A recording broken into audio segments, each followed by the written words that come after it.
A recent study shows that it's going to take around 300 million quantum bits or qubits to break Bitcoin encryption within an hour. To put that into perspective, the current most powerful quantum computer is only 127 qubits, and IBM owns that. So it's going to be a while before Bitcoin is actually broken, but that research is not the most instructive thing here. When I read that, the first thing that came to my mind is, what does it really mean to break Bitcoin public key encryption?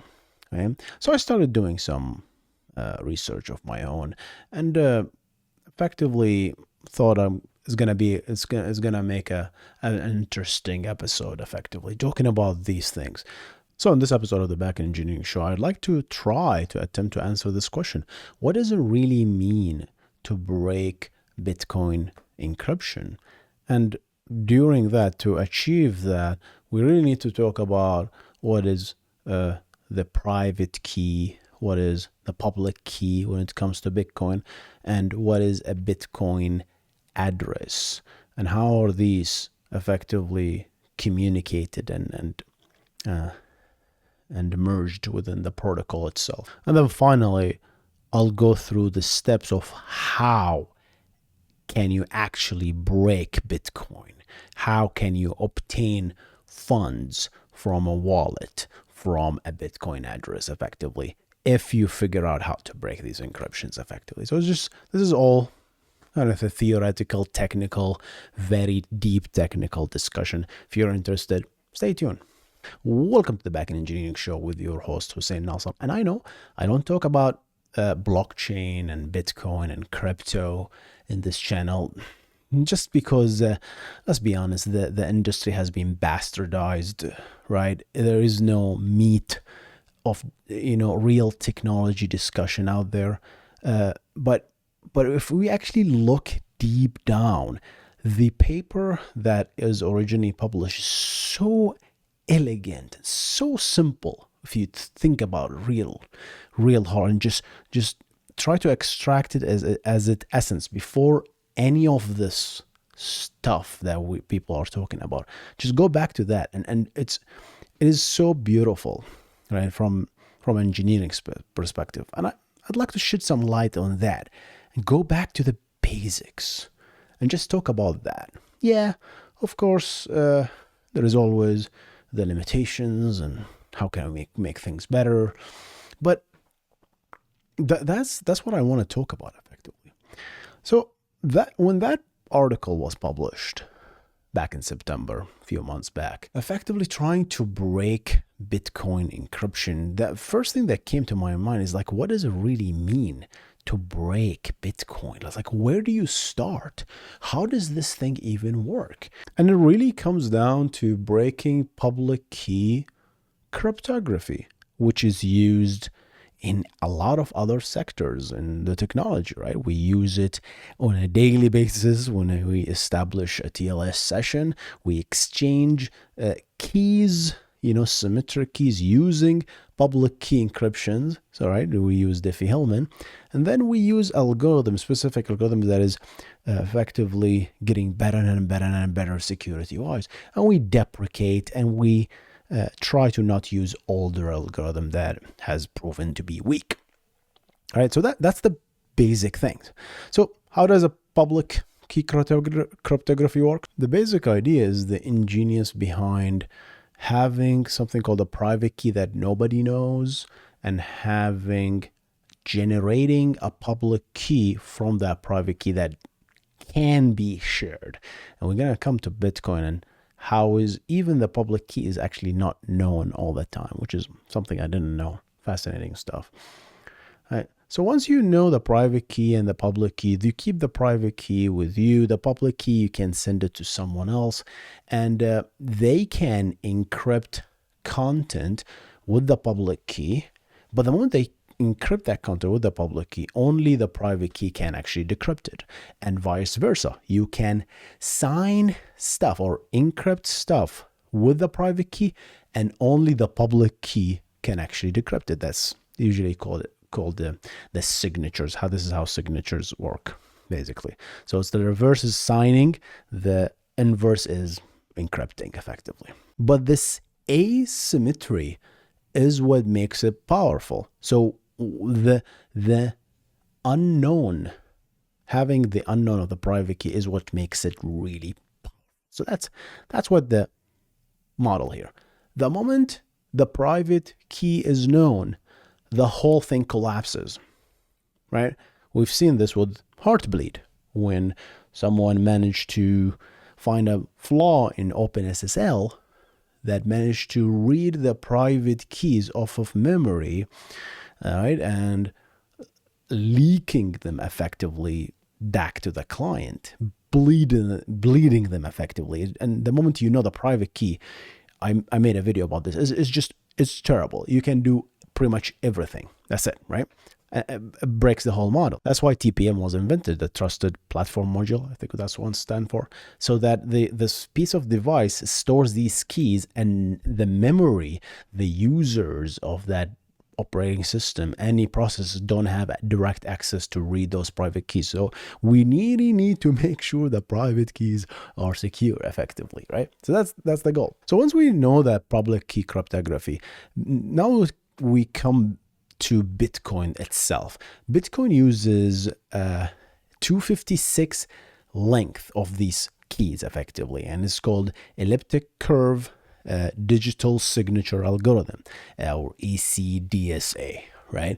And that is the algorithm that is being used today. So 256 bit of security effective. Knowing that, in order to start spending those Bitcoins that you have or send a transaction, you need to generate those keys. So you're going to generate a private key, keep it secure. You're going to generate a public key off of the private key. That is, that's public, that's sure. But then we also generate a third parameter that's called the Bitcoin address. This address is generated off of the public key, and we go from left to right. The private key is secure. You go to the public key, but once you have the public, if you know the public key, you cannot effectively derive the private key. You cannot go back, right? When I say cannot, means it's infeasible, and that's what whole breaking Bitcoin is about. Is just going back effectively, right? So once you get the public key, you use that public key to generate something else that's called the Bitcoin address, and it's effectively doing some hashes on the public key so they get an address. So once you have this Bitcoin address, and you have the public key and you have the private key, now you're ready to send a transaction. So now you might have a question like, why do we need a third piece? Why do we need an address? So I have two theories. Some of them are public, some of them are, I think, part of it as security, right? So the first obvious thing is that the public key length is around 64 bytes, right? That's a lot of bytes. If we decide to use the public key as the main identifier for your account, which is the 64 byte, then the sizes of the transactions will bloat effectively, and as a result the blockchain will get bigger, and it won't be as practical to store and transfer these blocks, because you're going to have fewer transactions in a block. Depends on the block size and all that jazz, right? But that's why people actually introduce this new thing that's called the Bitcoin address, which is just 20 bytes. It's effectively some hashes that goes like one-way hash plus some algorithms that reduces down to 20 bytes effectively. So you have 64 bytes down to 20 bytes. Obviously, dealing with 20 bytes is not only easier, but also saves less disk space. And the most important thing, which is not really mentioned, is the implicit security aspects of things, right? Because, and I don't think this was originally the intention, in my opinion, to add an additional level of security. It just, we got it for free. And we're going to talk about why it's secure. Because we talk about public key, it's okay for the public key to be public, right? But it's really the only line of defense if you think about it, right? That's the only line of defense when it comes to Bitcoin. The moment you find a way to generate the private key from the public key, which is not, obviously it's not feasible, it's very hard, you need a lot of compute power to do that. But if you do, that's the only line of defense. So by adding this Bitcoin address thing, but not only you have to know the private key, you have to also know the public key, which is not available easily to be eavesdropped upon, right? So now attackers have to work double the time, right? So they have to first, they take the address, which is publicly available. It's in the transactions, obviously, and then somehow find a way to reverse that to get the public key. And then once they get the public key, then they have to reverse that to get the private key. But now, Hussein, you said that the public key is not visible, right? So we deal all the time with this Bitcoin address thing. But that is, we never actually sign things with the Bitcoin address itself, right? Despite it being a product of the public key. We have to sign with the private key and then verify with the public key. So sometimes someone needs the public key to verify transactions. Who are these people? They're called the miners. The miners require the public key. When you post a transaction, when you actually want to post a transaction, it says, hey, okay, I want to send 10 Bitcoins to this particular address. What you need to do is, Bitcoin is not really an account-based system where you say, okay, or deduct something from my account. It's not a stateful system. I'm pretty sure that term is wrong, but I'm going to go with it anyway. It's not really a stateful system. The state can be derived from the transactions itself. It's always as a product of an input and output. So if you want to spend 10 Bitcoin, you're going to give me a transaction as an input that proves that you have those 10 Bitcoins. Does that make sense? So that's how essentially the blockchain works. It's an ingenious thing, to be honest. All right. Of course, I made another video talking about how I really don't like the proof of work concept and how it's being abused, because we have a lot of wasted effort when it comes to the proof of work. We have a lot of miners competing of CPU cycles, but they are thrown away and only one wins. And whatever time we spent mining, all this power is just lost. We don't actually use it. And I know that people will say, oh, just look at the financial institution. They're using how many powers are used. But whatever power those are using, they're actually directly volatiling the actual database, or it's always, they're using it directly for a use. Bitcoin, you're throwing it away. The CPU pool of power, they're competing. So there are millions and millions of miners pulling all this CPU power, but only one will win, right? At the end of the day, only one. And that is why I think the proof of work is not really efficient when it comes to energy consumption. But that's my opinion, obviously. Where were we? We're jumping all over the place. But yeah, what are the miners? So the miners take the transaction. When you post the transaction, when you want to say, hey, I want to transfer 10 Bitcoin to this address, go ahead and get this address. Then what will happen is you have to prove that you received those 10 Bitcoin from some other transactions. So you input these transactions effectively. And here's this input, right? Those transactions, the old transaction, better have the destination as you, as an address you own. Doesn't have to be the same address. It has to be an address you own. What does that mean? What does it mean that I own an address? We're back to public key cryptography. It's all public key cryptography.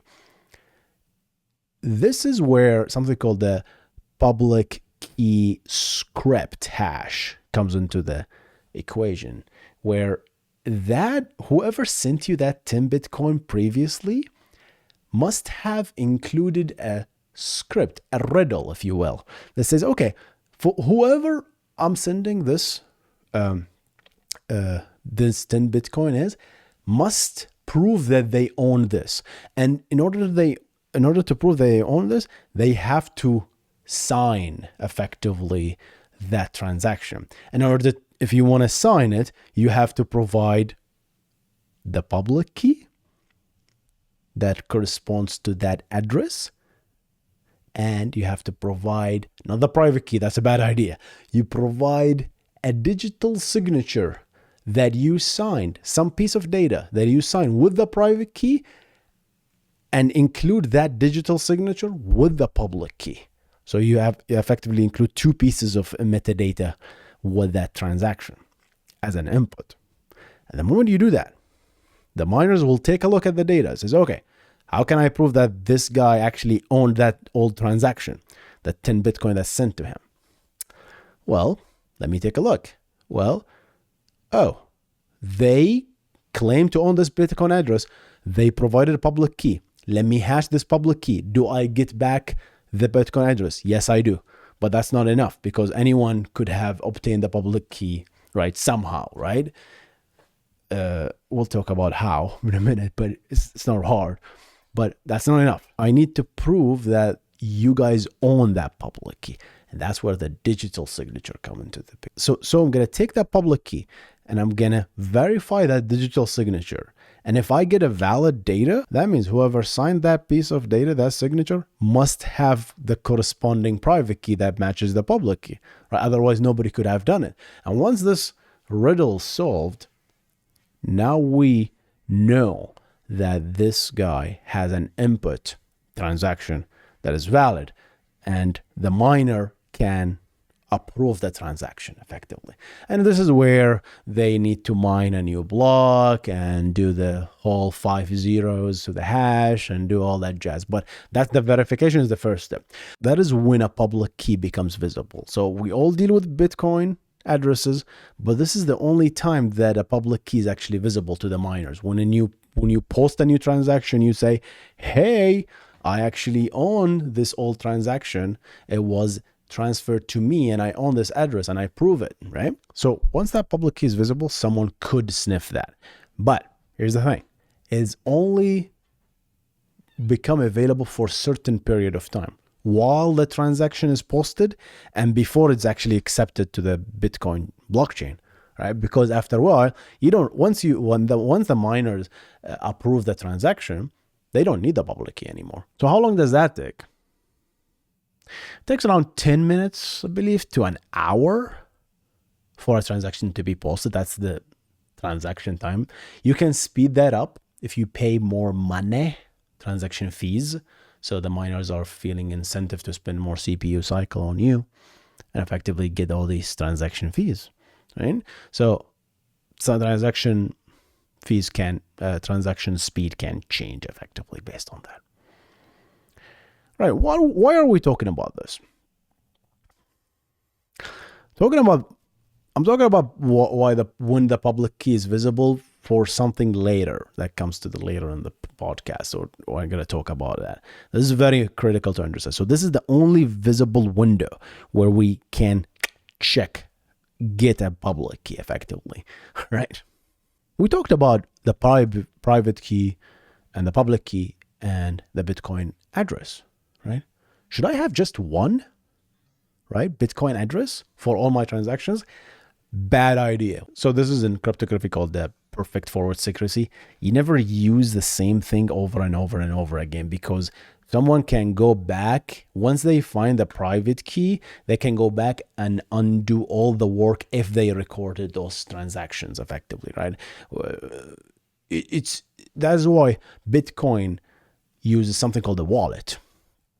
And in the wallet, right, every time you do a transaction, the wallet creates a new key for you. It's going to create a new private key, create a new public key, obviously, and it's going to create a new Bitcoin address for you. And if you want to send that, the input for your old transaction, it becomes your old address, and the new one becomes your new address, whatever leftover. So you're going to send some money to someone, and the leftover goes to your new address, never to the same address. That's the best practice. Nobody sends money to themselves, right? It's just a bad idea, effectively, right? So you always create new addresses. So now you have a wallet with a bunch of private keys, with a bunch of public keys, with a bunch of Bitcoin addresses that you all owned, right? So it's not just one, it's a collection of keys. And the easiest way to break Bitcoin is find the wallet.dat file. Some people just upload it to the cloud, believe it or not, this wallet.dat. And once you have that, that's it. I believe I read there somewhere. The FBI confiscated some money laundering from a scheme from Bitcoin. And they found out that the wallet.dat file was uploaded to some server, and they obtained a warrant and downloaded that wallet.dat and got all their money effectively. So collectively, they got a collection of Bitcoin addresses. You'll never get one. You're going to get a collection of Bitcoin addresses, and all those money, just put it in a transaction, send it to one new address, and basically maybe leave them 0.0001 Bitcoin. Leave a few things for the transaction fee probably. But that's what happened. So the easiest way is just to get a wallet.dat file. So that's basically the easiest thing. Obtain the wallet.dat file, you're good. The second approach to break Bitcoin cryptography is to get the public key and then use what the researchers have done. Throw all the power, all the quantum power, because you're not going to get enough cores to do that. And throw all the quantum power on it to reverse engineer that and get back the private key. And once you get the private key, you can effectively sign transactions on behalf of that address, right? But here's the thing. The public key, back to my original point, it's only visible for a very brief amount of time. That's the 10 minutes to 60 minutes mark, right? While the miners are mining and approving your transaction. So during that, when you publish that transaction, when someone publishes that transaction, the whole network blockchain will get notified, will get broadcasted effect. So the blockchain will be notified with this new transaction. The public key will be there, including the digital signature. So someone could sniff that public key. So you have now 10 minutes to an hour, and you have no idea how long the transaction will take. So if you manage to break that public key and find the private key within 10 minutes and quickly create a new transaction and transfer all the money to some new address and give some incentive to the miners with a lot of transaction fees, then your transaction might get executed before the original transaction. As a result, you just stole their money. Again, whatever I'm saying is technically infeasible as of today. We're going to come to that later and see if that was going to stay the same in a few more years. Another approach, which is the harder approach, I guess, is to look for a Bitcoin address with a lot of cash. Let's go to Satoshi Nakamoto's Bitcoin address. Last time I checked, he didn't really spend that money. Maybe he did. So we have the Bitcoin address. We don't know their public key, right? So spend some CPU power to find out their public key from the Bitcoin address, because it's a reverse operation. So you're kind of trying to reverse engineering the hash of the hash. It's not easy, but if you manage to do it, you're going to get the public key. Once you get that public key, then do the same thing on the public key to get the private key. We're talking maybe years. But if you get Satoshi's Nakamoto private key, you're gonna be loaded. obviously, right? So you're going to have everything that he had, right? The next thing you're going to do, once you have this private key, you're going to sign a new transaction, inputting his latest transaction, which I believe it's the Genesis block transaction, into your, and then go ahead and do your merry way and send it to a new Bitcoin transaction, and that's it. Yeah, that's it. I'm just saying, hey, that's it. Yeah. As if whatever I'm saying is just so easy to implement, right? So, but that's what it takes to actually break Bitcoin, right? Now, let's come finalizing this podcast and talk about something called the bits of security, right? I talked about earlier, I talked about RSA and why we rarely use RSA anymore, right? RSA uses, like, by default, it started with low number of bits, 300, 400. Now it's in the thousands, like 2048 and 4096 bit. Why? Because larger is better, like more secure. But RSA is not as secure as elliptic curve digital signature algorithm. Why? There's something called bits of security. So there is the bits. Hey, this is 2000 bits. Or the elliptic curve for Bitcoin is 256, right? This is just the number of bits in the keys itself. But then there is also something called the bits of security. How many bits off of those are actually the actual bits of security that we need to scan to get an answer to crack this effectively? And they found, I have the numbers right here actually. For RSA 2048 bit, the bits of security are only 112. So you can easily break this with enough power.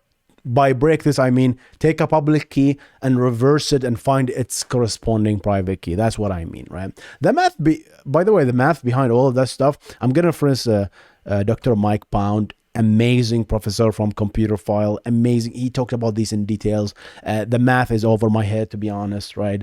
I'm not really great at math, so I'm going to reference all of this stuff too if you're interested to know more. But yeah, that's because we know the bits of security in RSA. But nobody's talking about how many bits of security are in elliptic curve elliptic curve digital signature algorithm. Yeah, we're so confident that still 256 it's going to take you billions of years. But this was also the case with RSA. We used to say, RSA is going to take you billions of years, right? But that changed. What makes you think that someone will find that the number of bits of security for elliptic curve maybe in a few years that is actually maybe, 100 bits or 128? That makes it weaker. So we don't know. The answer to this whole episode is we don't know, right? We don't know anything. Yeah, this is a new security. I'm pretty sure Bitcoin will be upgraded to the new protocol. And the moment we find a vulnerability, we're going to upgrade to a newer, better protocol, and we're going to upgrade the version. And by the way, I have no idea how the peers of the nodes, maybe people here in the cryptography space can answer this question, but I don't know how older clients of the blockchain, let's say we find a flaw in elliptic curve digital signature algorithm, right? And we need to upgrade to a new thing. We're going to bump the version number of the Bitcoin. But how do we guarantee that older clients shouldn't be actually accessing the blockchain? Can you guarantee that? How can you guarantee that? You cannot. I can write my own blockchain Bitcoin client that does everything and basically ignore all of that stuff, right? And yeah, maybe if with enough honest nodes in the chain, we only accept this number of version Bitcoins. The older versions are not really accepted. But yeah, we came a long way. Reading just the original Satoshi Nakamura's paper, which basically doesn't have any concept of wallets, doesn't have a concept of elliptic curve algorithm, doesn't have a concept of a Bitcoin address. It doesn't have any of these concepts. It just has really simple, the private and the public key. And then they built something really good. The proof of work, really not big. I'm not really a big fan. of that. But I know Ethereum is working with a lot of stuff, the proof of stake, I believe. Yeah, I'm not sure. I really not, I'm not really versed in this space. But yeah, I'd love to see what do you guys think about all this stuff. I really like the technology. I love what's understanding these basic simple things. I love what they built. I'm not finding enough interest to pursue these things, the NFTs and whatever, Ethereum. I don't know. I don't have this interest. Smart contracts, the idea of some, I understand it as well, to a certain extent. I don't think if there is a use case, to be honest. Like, I think we're kind of inverting these things. I think we created a technology and now we're kind of trying to shoehorn a use case in our throat, right? And I don't know if there is one, to be honest, right? The whole crypto craze, to be honest. I think we're trying as much as possible to just kind of working bottom up. When we usually work with technology, we find a problem and then we create technology to solve this problem. With this blockchain thing, we're starting bottom up. Looks like we have blockchain, now we're trying to shoehorn thing. I understand the original thing. Let's solve the financial problem, let's solve the centralized financial situation. But yeah, is there really a big problem to solve there? Maybe it's a dream too far.